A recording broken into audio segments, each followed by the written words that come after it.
Tantor Audio, a division of Recorded Books, presents Inside the Middle East, Making Sense of the Most Dangerous and Complicated Region on Earth, by AVI Melamed, narrated by Vikas Adam. Forward. 34 years ago, I was born in Dimona, a small predominantly Jewish town in southern Israel. 10 years earlier, my parents had made a very courageous decision. They'd decided to leave their home, their family, and their familiar environment in Nazareth, a predominantly Arab town in northern Israel with a large Muslim and Christian population, to move to Dimona to build a new and better life for their family. Growing up as the only Muslim girl in school was not a walk in the park. One of my earliest memories is sitting with my mother in our small living room the night before I went into first grade. She told me something I'll never forget. You are an Arab, a Muslim Arab. You are not Jewish, but that doesn't mean that you are less than anybody else. You have different beliefs and different customs, but you are a human being. Always be proud of who you are and what you represent, and don't let anyone tell you otherwise. It was an important conversation for me and especially for my mother, because that year I had a school vacation that will leave a scar for the rest of my life. It was in 1987, a very hot, sunny Saturday morning. My uncle came with his wife and their 2 sons to visit us, and they really wanted to travel to the Gaza Strip. My father hesitated, knowing that the security situation was not very good there. After some persuading, my father relented, and my mother, my father, my aunt and uncle, my cousin and I set out for a Saturday drive. I used to love those trips to Gaza. It was so different than Dimona, but so familiar at the same time. The beautiful coastline was pure and blue, and I can still taste the kebab sandwich. But that day was different. All the shops that we used to buy from were closed, and the old man that used to sell us fish was sick. Before we started heading back, we made one last stop in Bambino, a children's clothing store. The owner of the shop was on his way out and wanted to close, but decided to stay open when he saw us pull up. He told my father that the business was slow because of the situation. "They're calling it an intifada," he said. "It doesn't look good." Before we left, he leaned toward my father and said, "Do me a favor. Until you leave Gaza, keep your windows closed or just give a sign so they know you're an Arab. Hold a newspaper or something." My father waved at him and said in Arabic, "Leave it to God." My father owned a yellow 3-door BMW with no air conditioning, and because it was so hot, the windows were open. The road was packed with cars. I looked outside, and I saw a man holding something in his hand coming toward us. There was something about him that really scared me, so I started squirming my way down the back seat. My mom noticed and yelled, "Lucy, sit up straight." I kept watching the man getting closer and closer and looking at me. Our eyes met, and in the background I heard my mom again saying, "Lucy, sit up straight." The third time I heard her voice, I heard a big explosion. It started getting hotter in the car, and then suddenly my face hit the ground. I looked to the side and I saw my mother laying on the ground, holding my aunt and crying. I saw my father pointing a fire extinguisher at my uncle who was holding my cousin who was on fire. My father yelled, "Help us," at the people who had gathered to watch the horror. "We are Arabs just like you." But they just stood there. And in a few minutes, 2 Israeli army jeeps arrived and rescued us. After a series of surgeries, my cousin healed. But the scars in my head are still there. I hated the Palestinians. I didn't want to understand them. I wanted them to vanish. When my father heard me saying things like that, he used to say to my mother, "She'll grow up and she'll understand that the world is not black and white." Today I understand that that was one of the reasons my mother had that conversation with me the night before I went to first grade. The kids in school knew that I was Arab. Because I had nothing to be ashamed of, I proudly shared my identity with all my friends. But then I started getting picked on and beaten up almost every day. And I understood that it was because I was different. I was not the fat girl. I was not the girl with the braces. I was not the girl with the glasses. I was the Arab girl. And the Arab girl understood very quickly that she needed to excel in everything she did in order to survive. And so I did. I had no choice. My parents made it very clear that a failure was unacceptable. I participated in every school activity. I sang in the school choir. I played the flute in the city's orchestra. I participated in every single ceremony. I finished first in my class every single semester. In high school, it was even harder. It was the 1990s, and Israel was shaken almost every week with another suicide bomber that blew himself up on a bus and murdered tens of people. After every terror attack, all I wanted to do was stay home. I didn't want to face my schoolmates who blamed me because I was one of them. My friends never looked at me differently, but others did. I remember them standing right in front of me yelling, "Terrorist! Filthy Arab, get out of here!" and "We don't want you here." Despite their words, or perhaps because of them, I finished first in my class, graduating with honors and majoring in theater and Middle Eastern studies. I wanted to be an actress. I wanted to make people laugh, to make them feel, think, and express themselves. So I went to the university to study theater studies and political science. Why? Because I was once told that in order to be a good politician, you need to have good acting skills. But I really only wanted to be an actress. I moved to Jerusalem in 2000, the beginning of the Second Intifada. It was my first encounter with Palestinians since that day in Gaza. It was in this chapter of my life that I discovered how and why it's not black and white.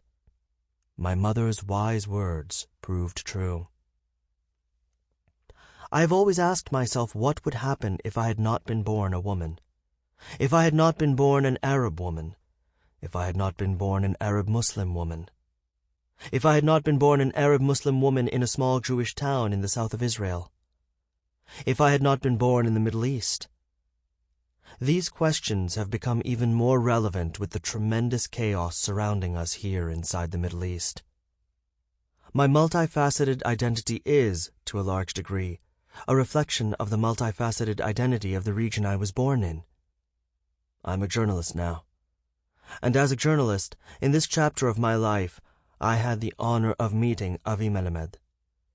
I met him almost 3 years ago, just when I started anchoring the primetime evening edition on the internationally broadcasted I-24 News. My many encounters with Avi, an Israeli Jew with a unique and rare understanding of the Arab world, as well as the Arabic language, contributed yet another dimension to my understanding that it is not black and white. With his calm voice, vast knowledge, profound perspective, and accurate analyses, Avi was able to take my hand and the hands of the viewers and navigate us through the wreckage of what was left of the Middle East. Time after time, Avi methodically revealed layer after layer of a multifaceted, multidimensional, multi-identity Middle East that is never black and white. The Middle East is a place, as Avi taught me, where 1 + 1 never equals 2. The question mark that Avi would leave with me and viewers after he'd step out of the studio was not a normal one. The question mark was not one that kept me wondering what he meant. Rather, it generated more questions that I wanted answers to.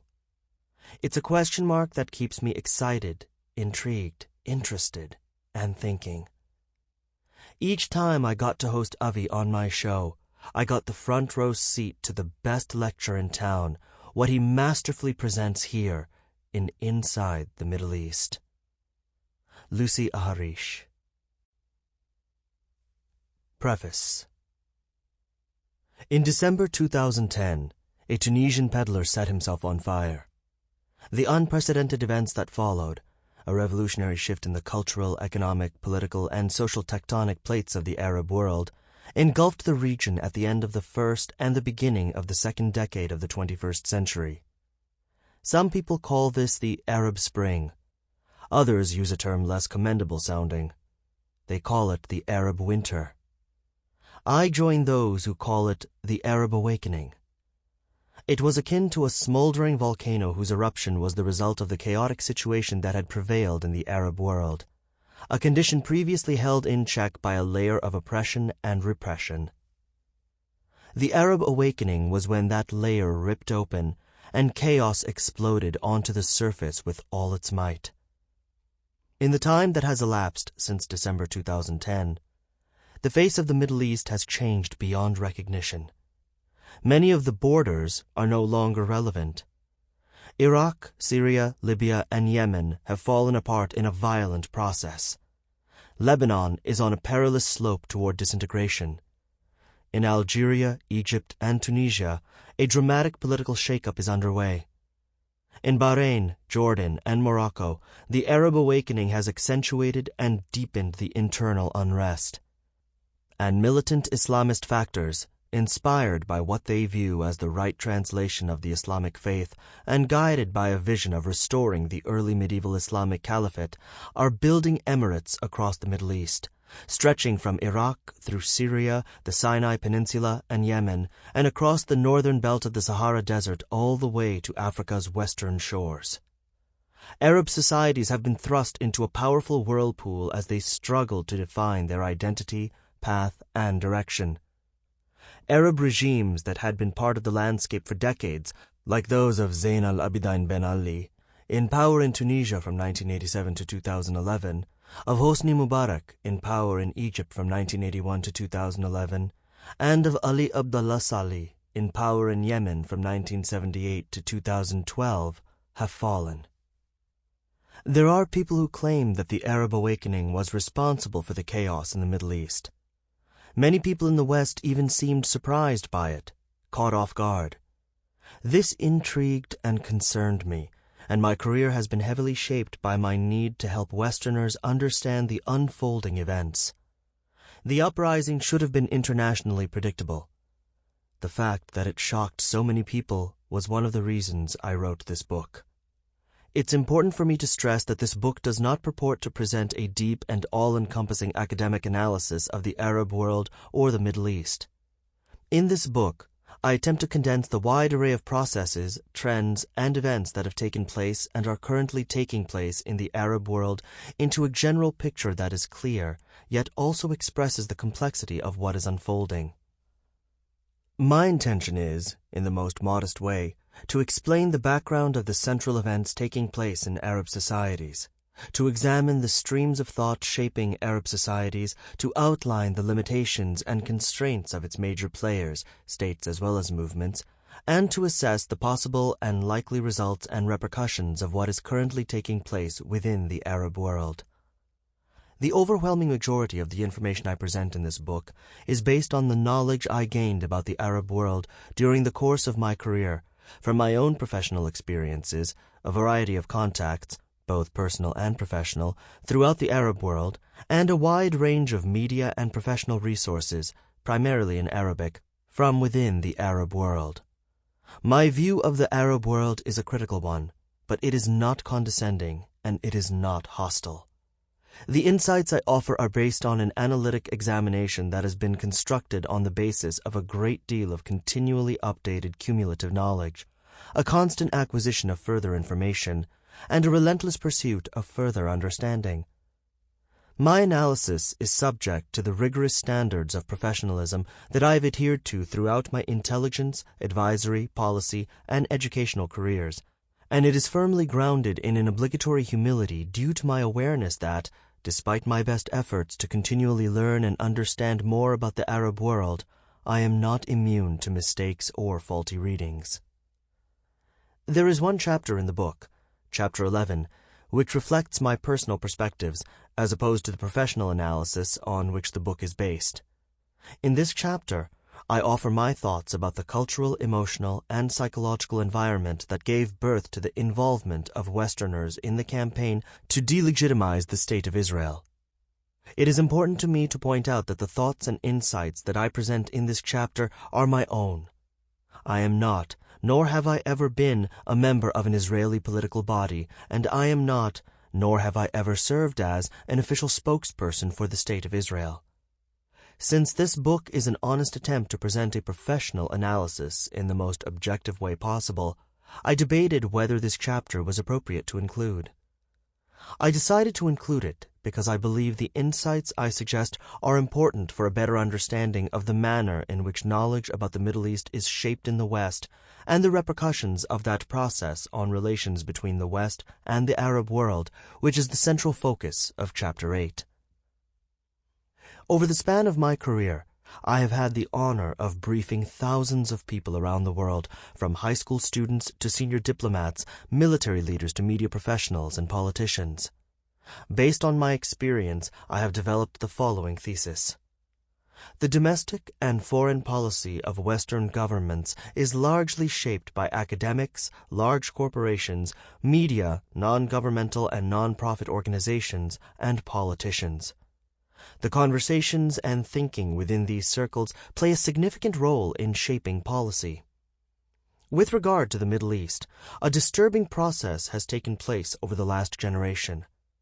People in these circles and other mediators of knowledge, perceived as expert interpreters of the region, have developed concepts, narratives, and theories regarding the Middle East.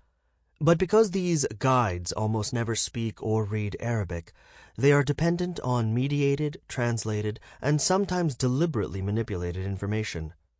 This compromises their ability to critically evaluate the information they are provided and prevents them from having their finger on the pulse of significant events and developments. The reality they present, at best, reflects a small part of the picture, yet it creates a looping echo chamber that percolates into public discourse. The concepts they communicate become the facts, the narratives they convey become the reality, and the theories they create become the truth. Unfortunately and dangerously, these Western narratives are often based on a reading that does not accurately reflect or appropriately dialogue with unfolding events. The reality on the ground is often quite different, and this false reading presents two clear challenges, one connected to the United States and one connected to Israel. For the United States, this phenomenon has resulted in accumulating failures of American policy in the Middle East. For Israel, it has resulted in critical rhetoric and forceful attacks.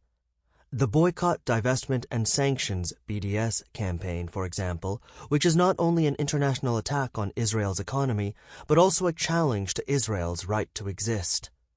This book has been developed for a variety of audiences in the West, and I hope it serves as a sort of roadmap or GPS to help all levels of analysts, mediators of knowledge and laymen, novice students and experts, navigate the region and understand where the Middle East is going as we get deeper into the 21st century. My intention is to present views that are rare in Western conversations about what is unfolding in the Middle East, to elucidate extremely complicated subjects in an intellectual yet digestible way, and to deal with the most political issues and yet present them in an apolitical manner.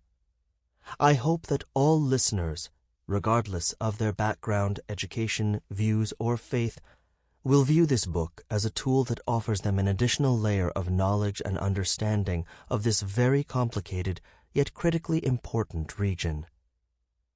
I made a great effort to be certain that the information I present, as well as the quotations and translations, are precise and reliable.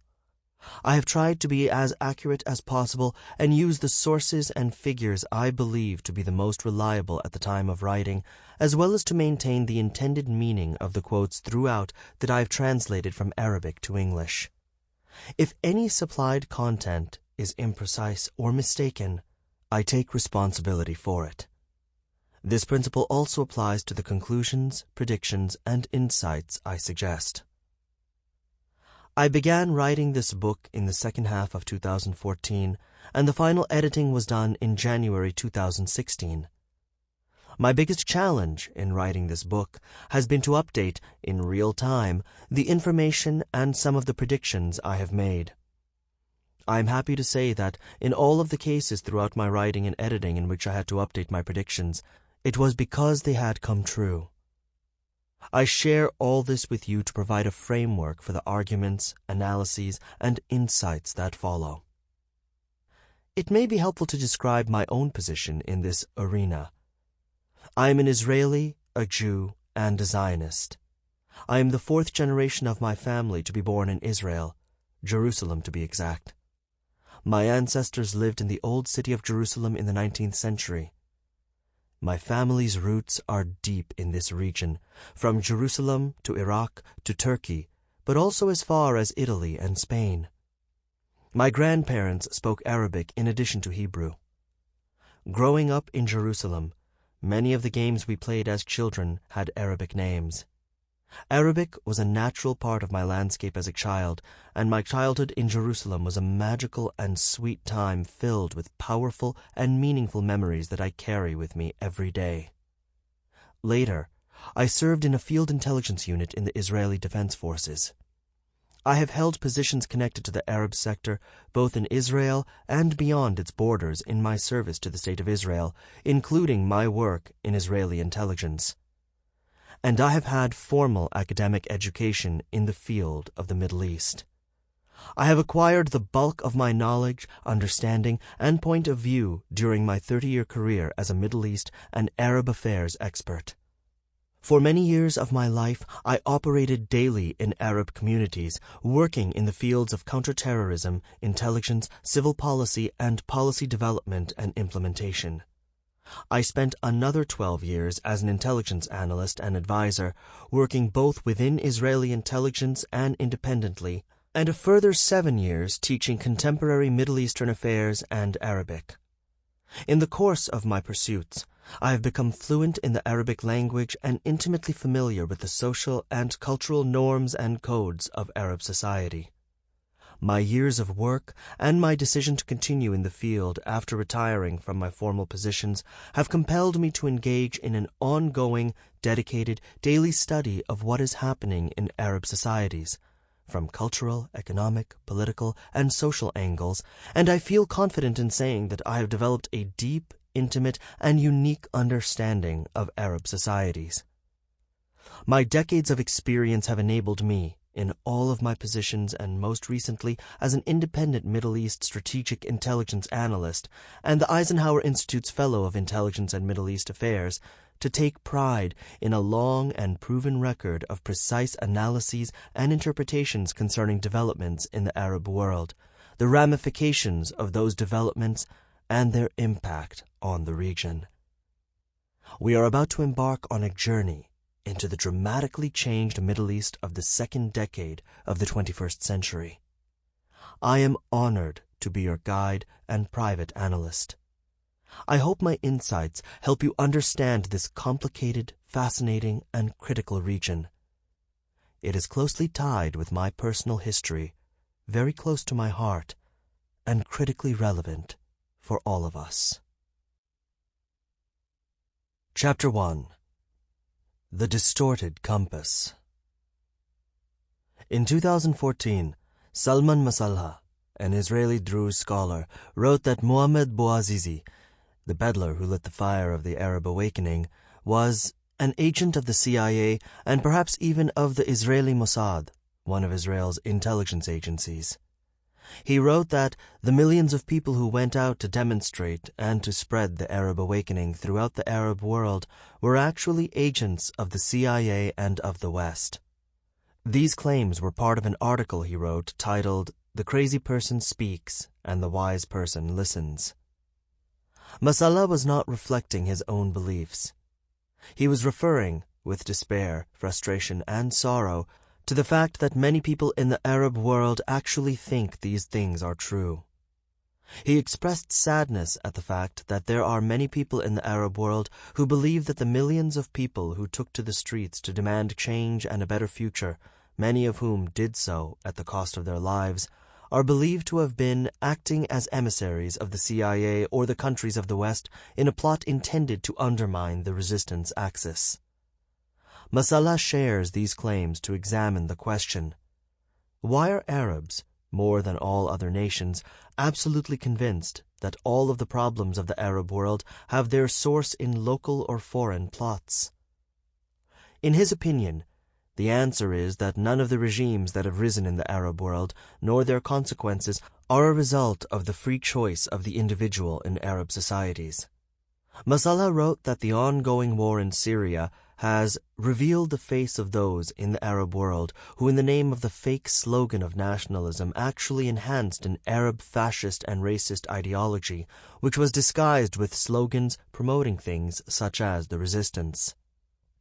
To substantiate his point, Masala highlighted how the regime of Bashar al-Assad, the president of Syria, strives, through the use of demagoguery, rhetoric, and meaningless slogans, to not only avoid taking responsibility for the tragedy that it is creating, but to go so far as to hold the Syrian people, who are only seeking freedom and a better future, responsible for the devastating results. What is even worse, he adds, is that there are so many people in the Arab world who continue to accept the claims, slogans, and propaganda of the Assad regime without doubt, while their hearts remain impervious to the tragic murder of thousands of men, women, and children, the hundreds of thousands of wounded, the millions of refugees, and the enormous destruction. Masala concluded his article with a searing statement. Every Arab should hang his head and be shamed.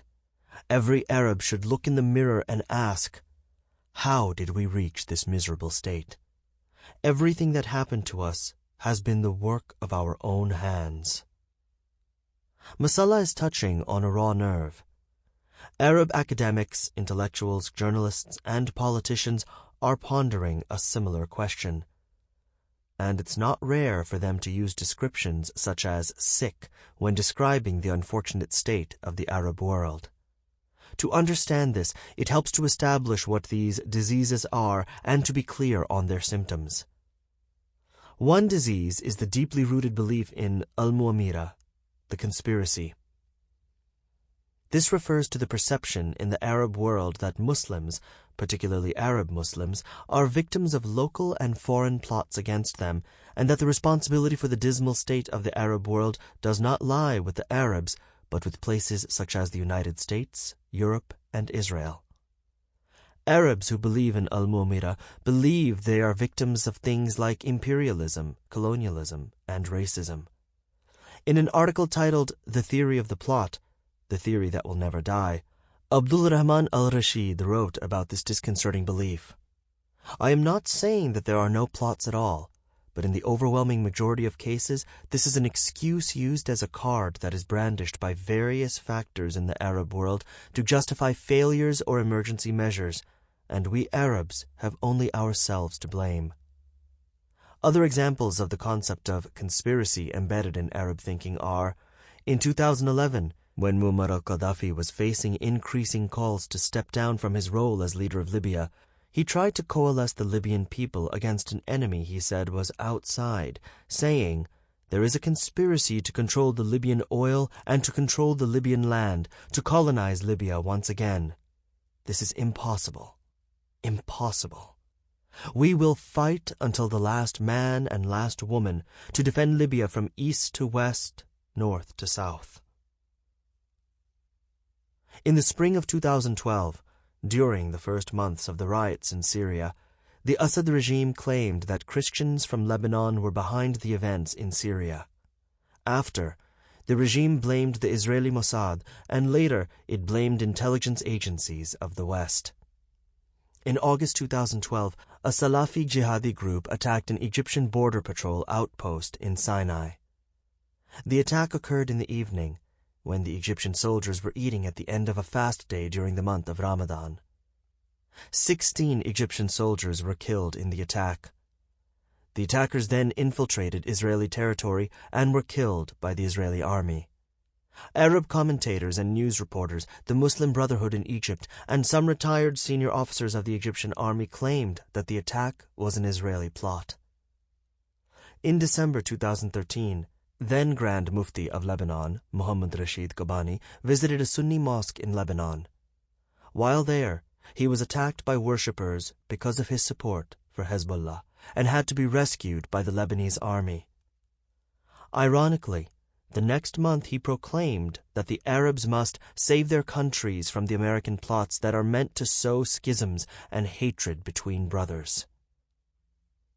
In an article by Lebanese journalist Basim al-Jisr titled The Conspiracy of the Arabs Against Themselves, Jisr wrote, The real plot is that of the Muslim and Arab world against itself, because it has not been able to put an end to the religious, ethnic, social, and political division.